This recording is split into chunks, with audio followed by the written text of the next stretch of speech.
আমাদের যা যা অঙ্গ লাগে, যে সমস্ত মানুষ মারা যাচ্ছে, হার্ট ফেলিওরে মারা যাচ্ছে, কিডনি ফেলিওরে মারা যাচ্ছে, চোখের প্রবলেমে ভুগছে, যে সমস্ত লিভারের গন্ডগোলে মারা যাচ্ছে, তো তারা যাতে করে আরও দীর্ঘ জীবনযাপন করতে পারে অঙ্গদানের মধ্য দিয়ে, সেটা সুনিশ্চিত করার জন্য এই ধরনের প্রোগ্রাম। কেননা আমাদের যা নিড আছে সারা সারা বছর ধরে, আর যেটুকু আমরা পাই এর মধ্যে বিস্তর ফারাক। ফারাক এই কারণে যে মানুষের মধ্যে হয়তো সেই চেতনাটা নেই। যখন এই চেতনাটা বৃদ্ধি পাবে, এবং আমরা যেমন মানে পার্থ স্যার যেটা বলছিলেন না, যে আমাদের পরিকাঠামো আমরা উন্নত করতে পারবো, তাহলে এই সমস্যাগুলো আরও বেশি মেটাতে পারবো।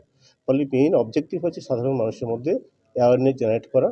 আজকের কলেজ স্টুডেন্টদের আমরা একটু বেশি করে ইনভলভ করেছি, যাতে তাদের মধ্যে এই ব্যাপারে প্রচার প্রসারটা করা সম্ভব। ব্যবসা, এটা তো আমরা এর আগেও শুনেছি, পেপারেও দেখেছি, এর আগে হয়েছে।